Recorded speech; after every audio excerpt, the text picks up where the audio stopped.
following a cop who's following a truck full of big pigs. Hey, he's probably gonna pull me over for videoing, but this is hilarious. I don't give a fuck. I ain't doing nothing wrong.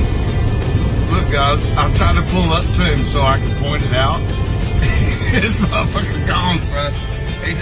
He's going way above the speed limit, man. I'm trying to do the speed limit here. I can't get pulled over for doing 30 over, man. But this dude is gone. He's doing like 80 in a 55 zone. Hey everybody, welcome back to San Joaquin Audits. Today's video is an important one that we all should listen to because it sheds light on the fact that some of these law enforcement officers don't even follow the same laws that they enforce. This video comes to you from the channel For Public Safety. I've had the honor of getting to know him quite a bit over the last couple months, and I must say, he's one of the fairest and most dedicated people I've met in standing up for our rights. If you are not subscribed to this man's channel, I'm telling you right now that you should. You will not regret it. He puts in hours of content for our information and our education, and I know you're all going to appreciate it. In this video, he finds an officer going way over the speed limit, so he decides that he's going to hold this officer accountable, just like the officer would do with any speeding citizen. For Public Safety had to follow him for about half an hour until he finally recognized him and stopped to have a conversation. Let's listen to what transpired.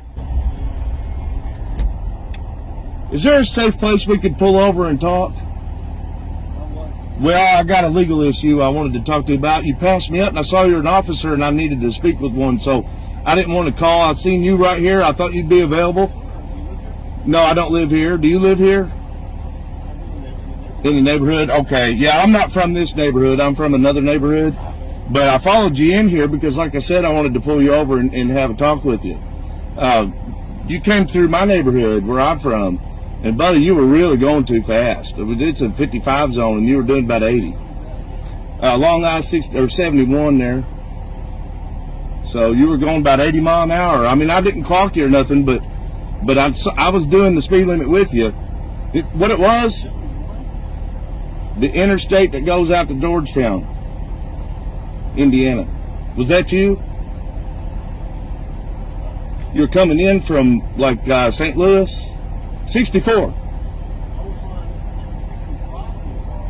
Well, we came from 64, merged on to 265, and then came to Veterans.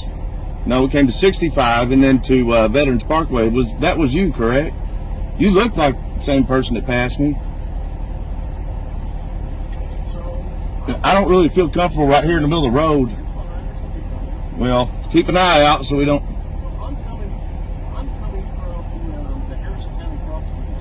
Harrison County, yeah. So you were coming in. Well, no, I live in that general vicinity, is what I'm saying. That's the general vicinity in which I live in. So I was actually coming from my neighborhood, got on the highway with you, and actually it started. What's your name? I'm Chris. It's just your first name. You don't want to give me. Okay, well, I was just trying to be polite. I understand if you have a complaint. Well.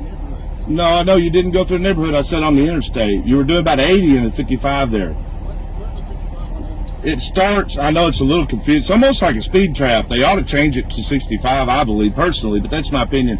But when you come in to the Georgetown exit, if you're coming from Harrison, say you're coming from Corden, when you come to that Georgetown exit, right before that exit starts, they change the speed limit from 70 to 55. It changes right there, and it's almost like that on you. So if you're not paying attention, it's easy to make that mistake. So that's why, Where's that again? as you're coming in from Corden on 64, I don't know if that's east or west or north or south. I can't remember. I think it's east.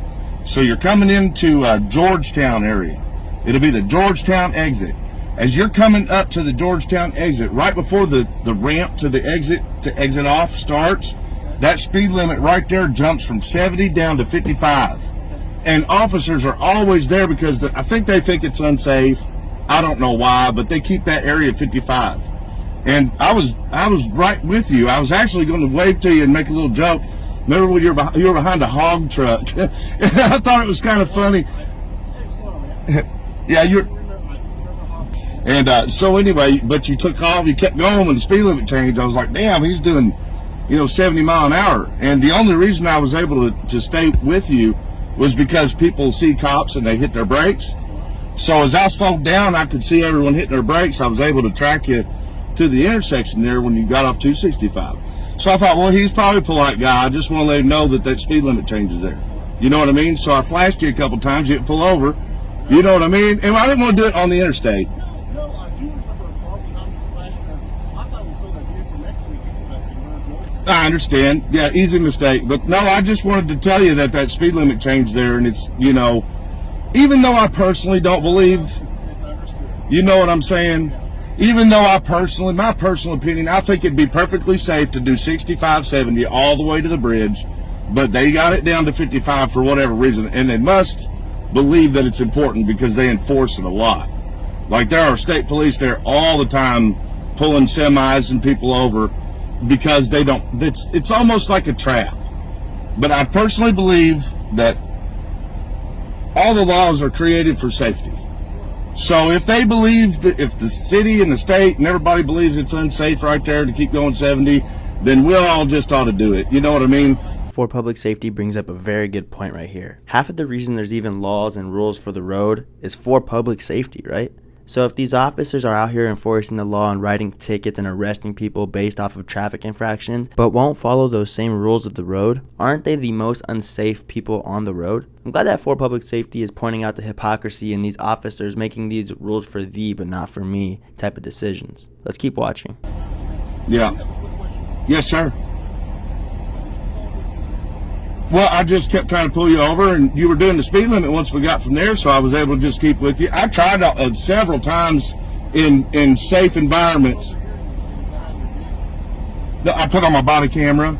You never know what you're going to encounter. You know, when police and citizens have encounters, it can go wrong. So I believe personally in documentation.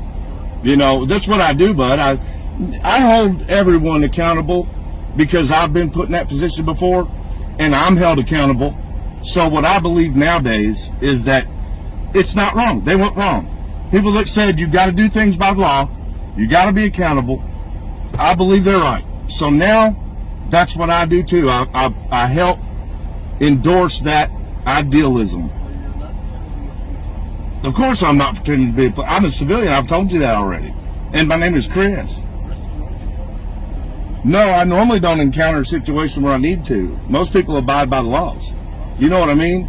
So, I mean, don't retaliate, sir. This is, you know, look, police power is pretty strong, buddy, and most people are scared of it. I'm not. Okay. I didn't mean to follow you home. I followed you wherever you'd pull over. Yeah, and I'm not going to violate your Fourth Amendment, buddy, so I went on. Yeah, I documented. Okay. This is my home. Yeah, I won't dox you. I won't dox you. That's illegal. I don't do anything illegal. Well, why didn't you pull over when I was asking you to? You're not a police officer. You don't have the power to stop somebody. Oh, yeah, you do. No, you don't, sir. Civilians have the power to make...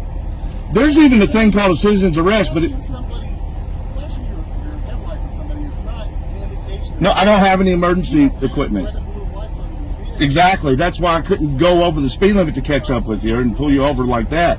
If I had the equipment, I would have hit the siren and the lights and whatnot. You know what I mean? Hey, listen, sir, listen. Honestly, between you and me, off the record, I will not dox you. I'm not going to dox you. I get it. Just be careful, okay? I am. And look, you too, buddy. Anyway, but some other people might be, okay? And I do want you to identify for me. Be careful now.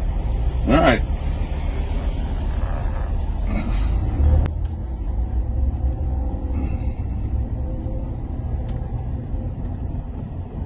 Well, there's your verbal warning, sir. Now, he did fail to identify. So, you know, he was wearing a Clark County shirt, it looked like.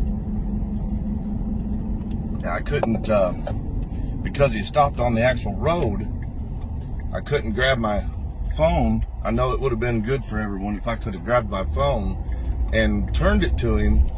But see, that would be technically an illegal thing, because in Indiana, you're not supposed to hold your telephone in your hand while operating a vehicle on the roadway.